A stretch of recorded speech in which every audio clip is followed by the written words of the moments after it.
하나님의 말씀 속에서 주시는 은혜와 기쁨이 저와 여러분에게 충만하기를 진심으로 소망합니다. 말씀 준비하면서 사실 지난 한 주간 이 말씀을 준비할 때는 조금 고민들이 많이 되었거든요. 어떻게 이 말씀을 풀어내고 해석하고 또 전할 수 있을까? 제 능력으로 할 수 없다는 생각을 하면서 이런 마음이 들더라고요. 그러니까 사도행전을 묵상하면서 제 가슴에 자꾸 이렇게 올라오는 것은 하나님을 의지해야 된다. 성령님을 의지해야 된다. 말씀을 전하는 것도 내가 아니라 성령을 의지해서 하나님을 의지해서 선포해야 된다. 그런 마음을 더 붙잡고 말씀 앞에 엎드리는 시간을 가졌습니다. 그래서 받은 은혜가 있습니다. 한번 그 은혜를 나누고 싶습니다. 잘 들어보시길 바랍니다. 네. 이런 것 같아요. 어떤 사람들을 보니까요, 그 사람들마다 갖고 있는 특징이 있잖아요. 어떤 분들은 어제 일, 그러니까 아픔 혹은 어려움, 그런 일들을 빨리 잊어버린 사람들이 있습니다. 그러니까 어제 있었던 일도 기억 못하고 오늘 아침에 있었던 일도 기억 못하는 사람들이 있더라고요. 반대로 계속해서 지난날의 그 삶에 대해서 묶여있다고 할까요? 갇혀있는 사람들이 있습니다.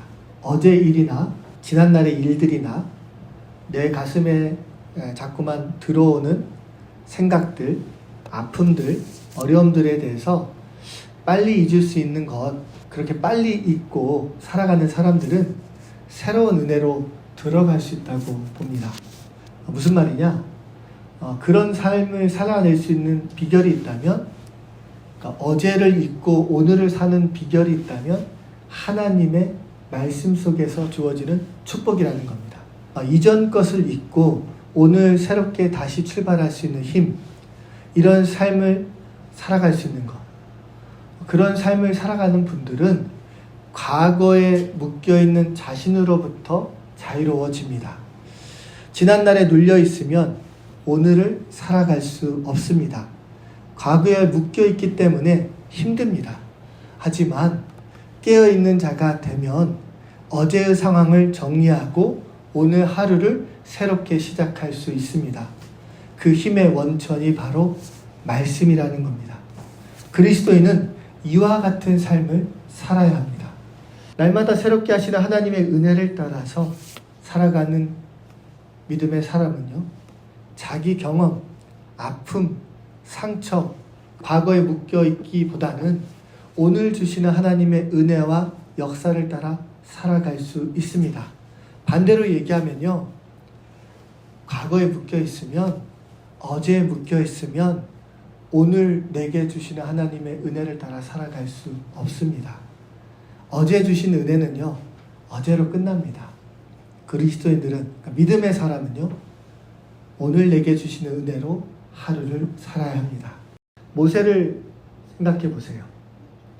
80년 동안 모세의 마음에 그를 붙잡고 있었던 건 아마 이런 것일 겁니다. 난 안 된다. 다 틀렸다. 자기 의지, 자기 열심으로 또 자기 열정으로 이스라엘 사람을 돌봤는데 그 결과는 실패였고 광야로 도망친 인생이 되어버렸습니다. 하지만 하나님의 뜻은 모세의 생각과 달랐습니다. 하나님은 유월절 어린 양의 사건을 통해서 이스라엘을 끌어내기를 원하셨습니다. 그리고 그 일에 모세를 통해서 이루기를 원하셨습니다. 자기 경험으로, 자기 능력으로 해보려다가 망해버린 것 같은 모세에게 하나님께서 찾아오셨고 그에게 말씀으로 눈을 뜨게 하셨습니다. 사명자로 그 부르심을 따라 남은 인생을 어떻게 살아야 할지를 호렙산 떨기나무 불꽃 가운데 임재하신 주의 말씀을 듣고 다시 시작하게 된 것입니다. 모세만 그랬을까요? 베드로 역시 그와 같습니다. 베드로도 과거에 묶여 있었던 사람입니다. 주님을 만나고 주님과 함께 하였으며 예수님의 십자가의 죽음과 부활을 경험했습니다. 그럼에도 불구하고 예수님을 다시 뵈었을 때 기뻤지만 감사했지만 그 마음 한편에는 자신이 했던 말과 행동으로 인해서 해결되지 않은 문제로 갇혀 있었습니다. 요한의 아들 시몬아, 네가 나를 사랑하느냐는 그 주의 말씀을 그가 듣게 되었을 때 그의 마음의 문제들은 풀려지기 시작했고 과거의 눌림으로부터, 상처로부터, 아픔으로부터 해방되게 되었습니다. 이제 그는 성령의 충만함을 받은 믿음의 사람으로서 오순절날 수많은 유대인들이 자신들을 주목하고 있을 때 제자들과 함께 그 믿음의 사람으로 서게 되었습니다. 절기를 지키기 위해서 모였던 많은 그 사람들이요, 다락방에 모여있는 120명의 제자들에게 주목하게 되었습니다. 성령으로 충만함을 받은 120명의 사람들을 바라보고 있었던 그들의 시선은 당황함이었고 놀람이었습니다. 또 어떤 사람들은 술에 취한 것처럼 조롱하기도 했습니다. 자신들의 나라의 언어로 말하고 있는 제자들을 이해하지 못했던 것입니다. 여러분, 인생을 살아갈 때요, 제가 인생을 많이 살았던 지혜자로서 드리는 말씀이 아니라 성경을 통해서 분명하게 깨달은 점이 하나 있는데요. 보통의 사람들은 이런 삶을 삽니다. 자신에게 어떤 상황과 사건이 일어나게 되면 자기의 생각과 경험 그리고 가지고 있는 고정관념과 같은 가치관으로 그 모든 것을 판단합니다.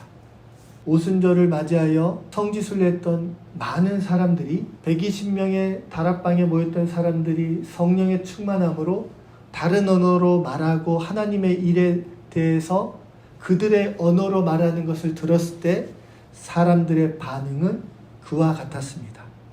성령의 역사를 이해하지도 못했고 받아들이지도 못했다는 겁니다. 촌동네, 갈릴리는 정말 그 유대 사람들 사이에서도 촌동네라고 여겨질 만큼 무식한 사람들이라고 표현합니다. 그런 사람들이 한 번도 가지 못했을 외국, 자신의 출신의 나라의 말을 하는 그 현상만을 바라보고 있었던 그들에게, 하나님의 역사를 깨닫지 못하고 있는 그 유대인들에게 11명의 제자와 함께 선 베드로가 하나님의 말씀을 전하고 있는 것입니다. 오늘 말씀이 바로 그가 전하고 있는 하나님의 뜻입니다. 말씀을 통해서요, 성령으로 충만한 사람이 어떤 모습으로 세상을 바라보고 세상 앞에 서게 되는지를 함께 살펴보겠습니다. 성령의 충만하면요, 첫 번째로 이와 같은 특징이 있습니다. 바로 말씀을 깨닫게 됩니다. 말씀이 확 들어와요. 이 표현을 이해할 수 있기를 바랍니다.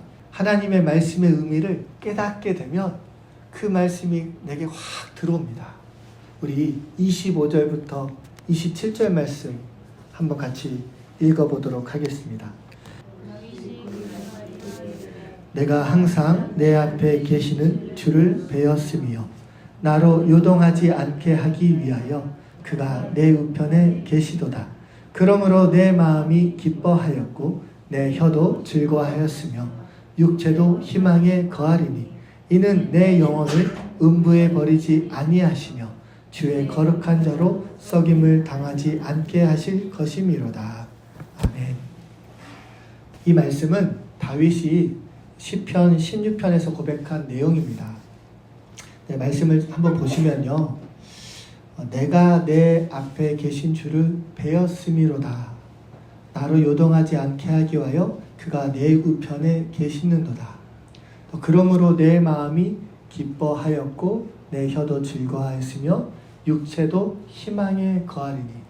말씀을 얼핏 보면 분명 다윗이 그 하나님의 임재를 경험하면서 고백한 신앙 고백처럼 보여집니다.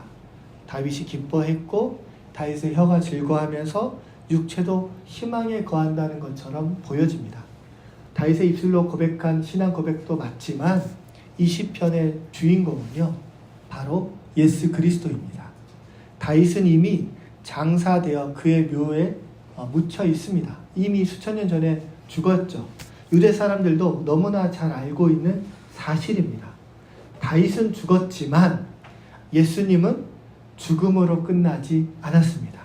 그 영혼이 음부에 버려지지 아니하였고 뒤에 거룩한 자로서 썩음을 당하지 않게 되었습니다. 베드로는요, 다윗이 선지자로서 하나님의 말씀을 받은 하나님의 사람으로서 앞으로 자신의 자손들 가운데 나타날 메시아 그리스도가 올 것을 하나님의 언약을 통해서 이미 알고 있었습니다. 그리고 그 알고 있는 바를 보게 된 겁니다. 그걸 지금 베드로가 구약의 말씀을 가지고 설명하고 있는 거예요. 31절 보시면 미리 본 고로 그리스도의 부활을 말하되 그가 음부에 버림이 되지 않고 그의 육신이 썩음을 당하지 아니하시리라. 다윗은 성령에 충만하지 않습니다. 그는 어떤 일을 할 때마다 하나님께 묻고 구하며 답을 얻을 만큼 하나님과 깊이 있게 교제하는 믿음의 사람이었습니다. 그런 믿음의 사람인 다윗이 성령에 충만한 가운데 앞으로 오실 메시아를 보게 됐다는 거예요.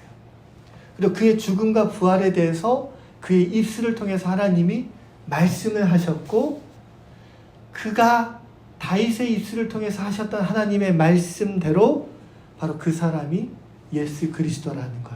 그리고 이 일에 대해서 자신들이 증언하고 있다는 것을 베드로가 유대 사람들 앞에서 당당히 밝히고 있는 겁니다.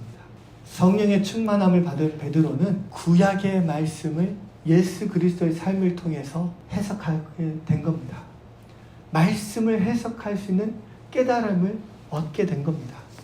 말세에 내가 내 영을 모든 육체에 부어주리니 자녀들은 예언하고 젊은이들은 환상을 보고 늙은이들은 꿈을 꾸리라는 그 하나님의 말씀이 어떤 사람들에게는 술 취한 모습처럼 보여졌는데 그 모습이 성령의 임재 속에서 나타난 요엘서의 말씀이 이루어진 것이라는 걸 베드로는 깨닫게 되었다는 거예요. 예수님의 삶과 그의 죽음과 그의 부활이 다윗이 예언한 것처럼 하나님의 말씀으로 성취된 것이고 이 일에 자신들이 증인이라는 것을 분명하게 밝힐 수 있을 만큼 하나님의 말씀으로부터 충만한 은혜를 받은 자가 되었고 그 말씀을 간직한 자로서 사람들 앞에 서게 된 겁니다. 누가요? 베드로가요. 베드로가 많이 배운 사람입니까? 많이 한다고 해서 하나님의 말씀을 깨달을 수 있습니까? 그 깨달음과 지혜는 어디서 옵니까? 바로 성령으로 충만할 때 우리는 하나님의 말씀을 깨달을 수 있고 하나님의 말씀을 가슴으로 간직할 수 있으며 현재의 삶도, 지난날의 과거도, 미래의 일들도 해석할 수 있습니다. 저와 여러분이 성령으로 충만하여져서 하나님의 말씀을 깨닫을 수 있는 은혜가 임하기를 진심으로 축원드립니다. 말씀이 들려지고 말씀이 깨달아지고 말씀이 내게 들어오면 그 사람의 인생이 풀립니다. 그 사람의 묶여있던 과거가 해결됩니다. 현재 내게 일어난 일들에 대해서 해석할 수 있단 말입니다. 이해할 수 있다는 거예요. 미래까지도 바라볼 수 있게 된다는 겁니다. 무엇을 통해서요? 하나님의 말씀을 통해서요. 이 놀라운 은혜가 어떨 때 주어질까요? 성령의 충만한 가운데 이와 같은 인생을 살아갈 수 있다면 어떠겠습니까? 인생의 의미가 달라집니다. 세상을 바라보는 관점이 변화됩니다. 주의 은혜가 저와 여러분에게 임하길 바랍니다. 어떤 사람들 보면요, 10년 전 생각 그대로 삽니다. 수년 전에 있었던 일을 가지고 여전히 곱신합니다. 옛 생각 그대로 그냥 그렇게 살아갑니다. 과거에 묶여있는 거죠. 사람들이 부부싸움 하는 걸 보면요, 공통점이 있더라고요. 현재 일로 분명히 싸우거든요. 근데 어디로 가냐면 과거부터 다시 와요. 당신이 옛날에 이렇게 했잖아. 당신이 이렇게 했잖아. 그리고 이렇게 했잖아. 그리고 지금도 이렇게 하잖아. 그게 아니에요. 현재 일로 싸웠는데 옛날 일로 시작해서 옛날 일로 끝나요. 그러면 다시 또 사가야 돼요. 재밌습니다. 과거 일을 오늘로 만드는 건 하나님의 사람의 모습이 아닙니다. 생각해 보세요. 하나님이 우리의 죄악을 용서하시고 기억하지 않으신다 했습니다. 우리가 제사함을 받으면 우리의 죄의 문제를 하나님은 더 이상 기억하지 않는다고 하셨거든요.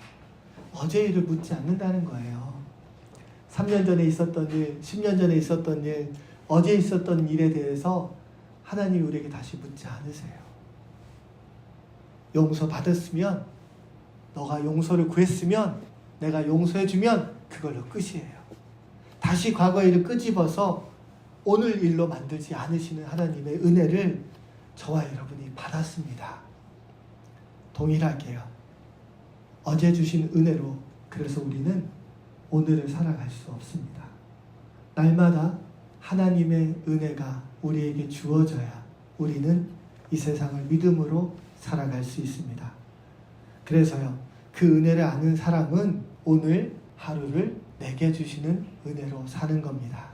날마다 새롭게 하시는 하나님의 말씀으로 오늘 하루를 살아가는 겁니다. 저와 여러분이 이와 같은 은혜로 살아갈 수 있는 기쁨이 있기를 진심으로 축원드립니다. 두 번째로요, 성령으로 충만하면 담대해집니다. 우리 22절 말씀 그리고 24절까지만 한 번 더 읽어보겠습니다. 이스라엘 사람들아, 이 말을 들으라. 너희도 아는 바와 같이 하나님께서 나사렛 예수로 큰 권능과 기사와 표적을 너희 가운데 베푸사 너희 앞에서 그를 증언하셨느니라. 그가 하나님께서 정하신 뜻과 미리 아신 대로 내준 바 되었거늘 너희가 법 없는 자들의 손을 빌려 못 박아 죽였으나 하나님께서 그를 사망의 고통에서 풀어 살리셨으니 이는 그가 사망에 매여 있을 수 없음이라. 아멘. 22절에서 24절을요, 베드로가 한마디로 요약하면 이렇게 말한 거예요. 예수님의 삶과 죽음 그리고 부활을 말하고 있습니다. 이전하고 근데 달라요. 성령으로 충만함 받은 베드로는 분명하게 알게 된 겁니다. 먼저는 예수님의 사역, 그의 삶을 말씀으로 깨닫게 된 거예요. 예수님이 행하신 그 권능들, 병든 자를 고치시고 눈먼 자를 치료하시며 아픈 자가 일어나게 하셨고 상한 자의 마음까지 고쳤던 그 예수님의 기적과 표적과 그 모든 권능이 하나님께서 그가 그리스도 되심을 증언하시는 것이라는 걸 깨닫게 된 거예요. 또 다른 하나는요, 베드로는 예수님의 십자가의 죽음과 부활의 의미를 분명하게 깨달았습니다.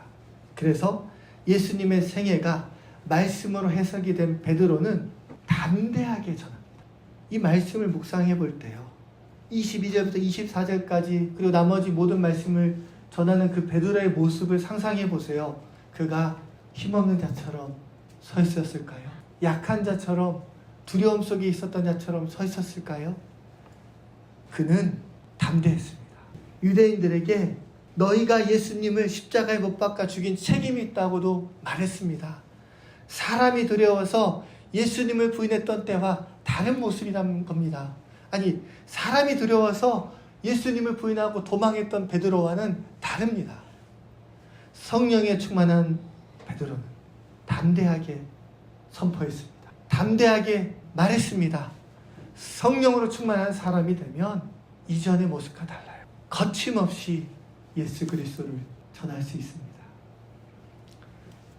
우리 지사님 한 분이 그 친구분에게 복음을 전하면서 다시 함께 신앙생활하자고 권면했던 그 얘기를 들었을 때요, 그 얘기가 조근조근하지만 분명한 힘이 있는 성령에 충만한 자가 할 수 있는 담대한 권면이었다는 생각을 그 말씀을 들었을 때 가슴에 확 오더라고요. 그러니까 자기 성향대로 말한 게 아니라 어떻게 해요? 성령으로 충만함을 받아서 하나님이 그의 입술을 사용하신다는 생각이 들었던 거예요.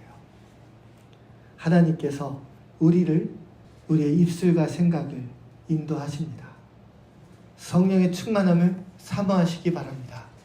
지혜는 하늘로부터 주어집니다.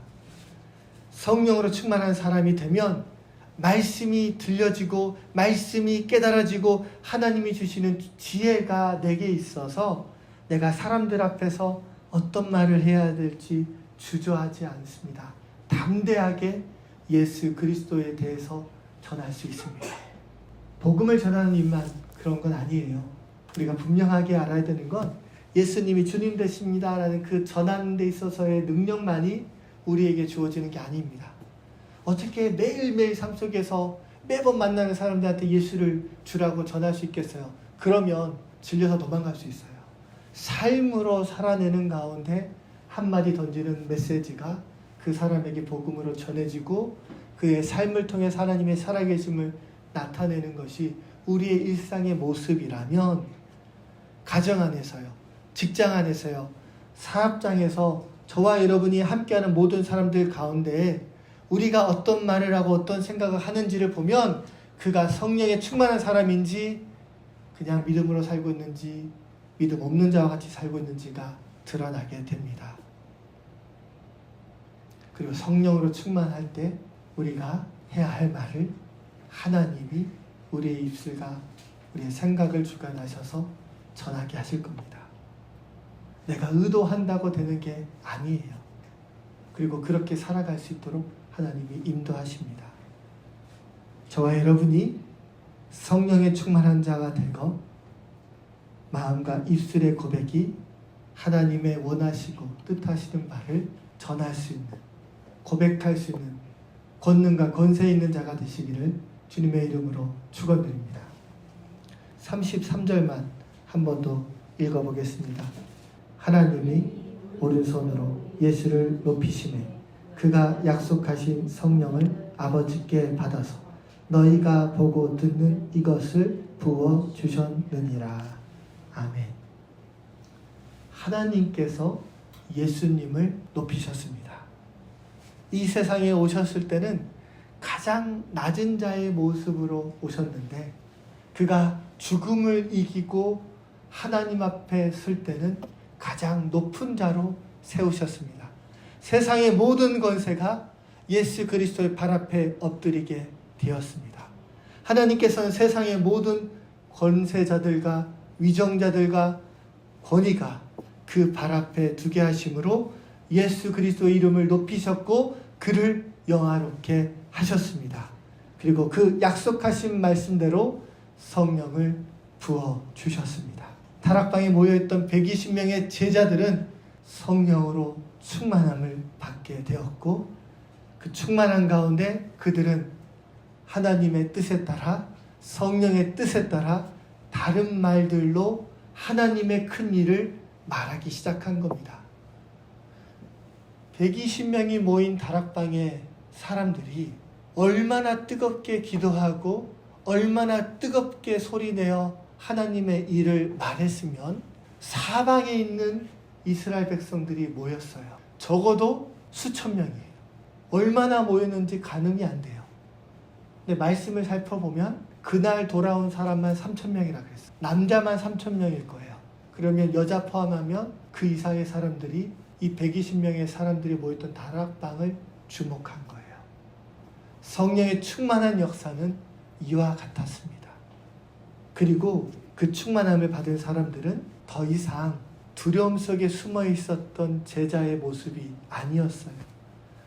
11명의 제자들과 함께 선 베드로는 구약의 말씀을 깨달은 자가 되었고 그 베드로가 전하는 입술을 통해서 예수 그리스도가 주님 되심을 증언하는 자가 되었습니다. 그리고 거기에 있던 모든 사람들이 다 이 일에 예수 그리스도가 구주 되시며 그가 부활하신 하나님의 아들이심을 증언하는 증언자가 되었습니다.